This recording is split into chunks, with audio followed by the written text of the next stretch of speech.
This video is a walkthrough of how to export your finished video out of Adobe Premiere. I also want to mention that on Canvas, there is this document, Premiere Import Export, that walks you through the importing process, and then on the second page, the exporting process, and shows you all the different things to check and make sure that everything is set correctly. So you have that available as a handout to you at any time.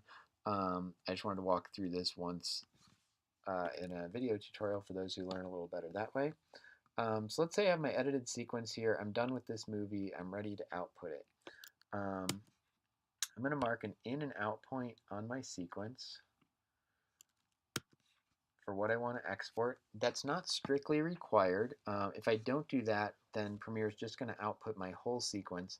What sometimes happens though is, and I've seen this in student projects occasionally, is somebody will have accidentally gotten some clip like way out here that you can't even see. There's a whole bunch of black and you're looking at your sequence like, yeah, everything's right here. If I don't set my in and out and output the sequence, it's going to output the whole thing from beginning to end, and I'll end up with a very long movie with a long stretch of black before it gets to this other clip down here. So I always like, just as a safety check to make sure I know what I'm exporting and it's just the stuff that I want, I always want to set an in and out point.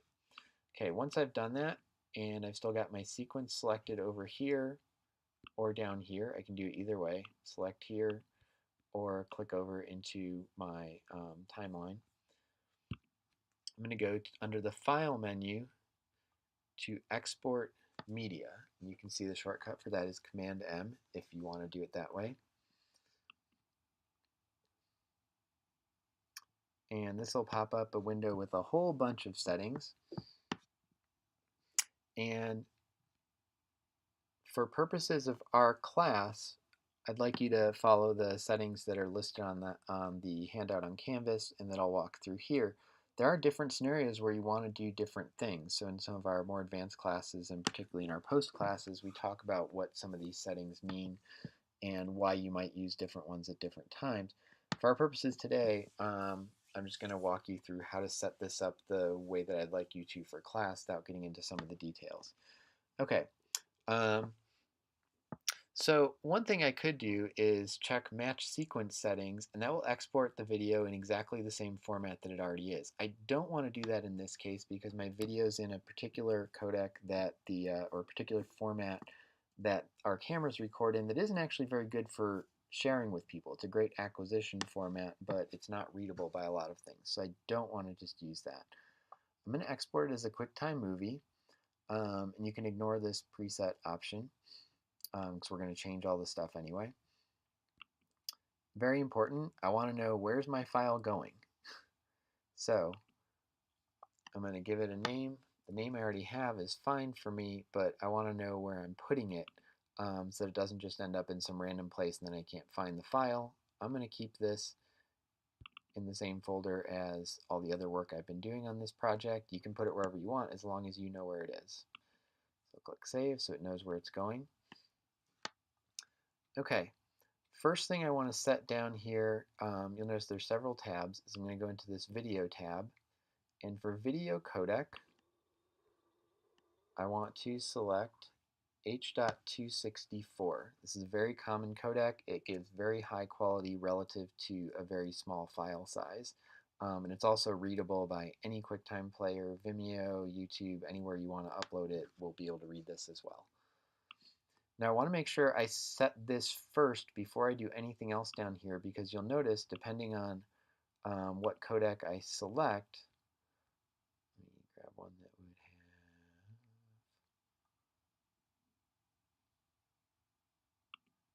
have, right, some of these will have other options and we'll change some of the choices down here depending what comes up. So I want to make sure that the first thing I do in this section is select that video codec.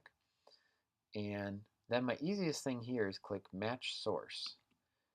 And I'm going to click on that, and you'll notice it changed some things here so that the way I output this is at the same resolution, same quality, same frame rate as my original footage.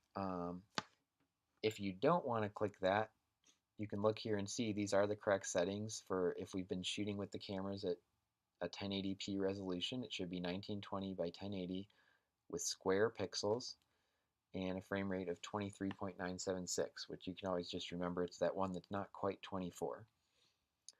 Okay, so that looks good. For my video, then I'm going to go over to my audio and set this as uncompressed 48,000 hertz or 48 kilohertz 16-bit. That all looks great, and I want to output one stereo stream. These ones should be the defaults. The video ones you'll probably have to change when you first go in. Okay, once I got those all set, I'm going to hit export here, and it's going to take a second. The time here will be proportional to how long your movie is. So if you've made a longer movie, it will take a longer time to export. If your movie is shorter, you'll export more quickly.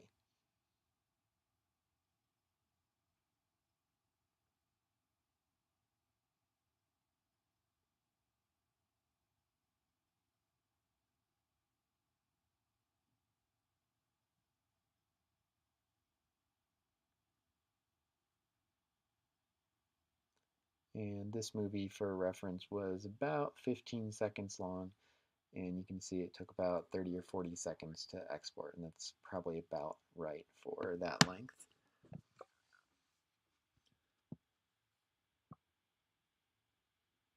Okay, now my video is done exporting. Last thing I want to do is check it. So I'm going to go into my Finder, find where I put that file. I'm going to open it up. If I click Command I for info, you can see it has all the settings I put in, H.264, 1920 by 1080. Linear PCM, which is the same as uncompressed audio, you might recognize that. That's one of the settings on the camera for audio.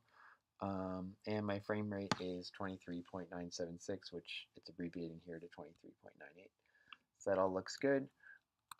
This is very important. I'm going to play through my whole video and just make sure everything looks the way I wanted, that nothing weird happened in the export, that I didn't actually accidentally export something I didn't want to, or it wasn't the right version or something.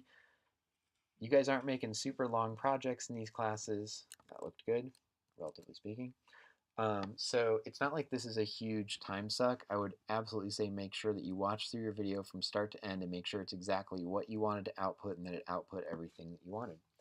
And now I got my movie done and I'm ready to turn it in.